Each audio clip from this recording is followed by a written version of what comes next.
Mixture of super excited, super happy and chuffed that we got through it and did it relatively quickly, and also emotional. It's a rough ride.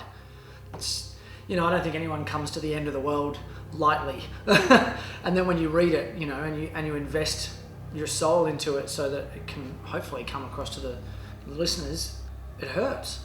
I wanted to tell this prepping story. I guess it came about because I was seeing Deep Impact and Armageddon and ended up barracking for the actual comet or asteroid at that point because it seemed a far more interesting story. At the same time, I was reading my great-grandfather's World War I war diaries, told with this Aussie larrikin sense of humour and just matter-of-fact way through these unbelievable epic events, and I kind of wanted to grab that, make it contemporary, and then put it into this Bruce Willis didn't save the day world, and that was essentially how the story came about. There are some significant moments that happen within the book, and I think whether you read it or listen to it, you'll know what they are, and they affect you at a deeper level. Hearing Jack say those words, it's just been an amazing experience, actually. Because there is so much light and energy and humour in him, and positivity, that when those moments are taken from him, you the reader experience that depth on a visceral level.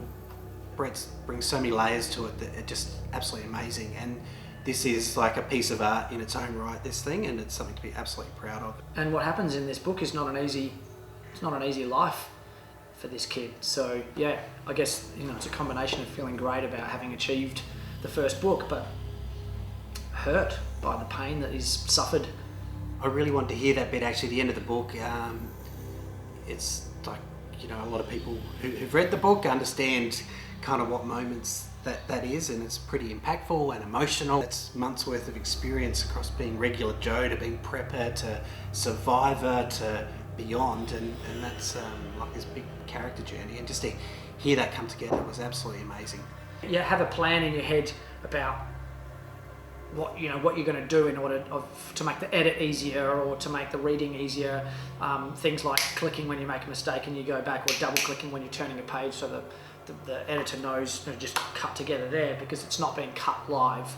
Brett does the day recording, I go and do the edits that night, we come back, and then, you know, we build up a group of changes or amendments that need to happen, and we put those together. So we've got this little process over each little day's session, which works really well, actually. My voice becomes quite husky, and the more I use it, the more I speak, the huskier it gets, which means that I have a short shelf life on a daily basis for recording, which is fine. It's, you know, that's just my voice.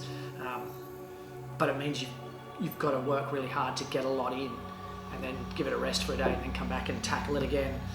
And I'm somebody who gets really frustrated really quickly if things aren't going right when I'm doing something, so I have a tendency to snap.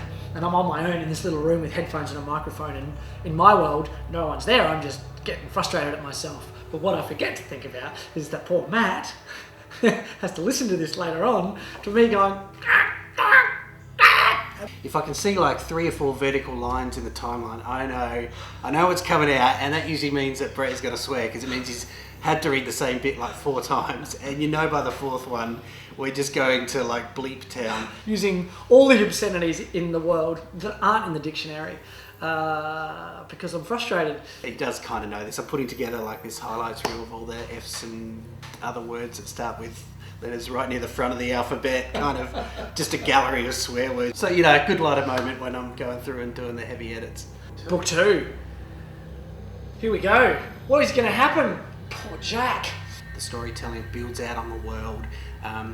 Jack comes from a position of experience and understanding and knowledge and resourcefulness and hurt, and that's where it starts, as opposed to the last one where it's just, you know, new kid on the block. Sort of, yeah, I'm really interested in that whole process.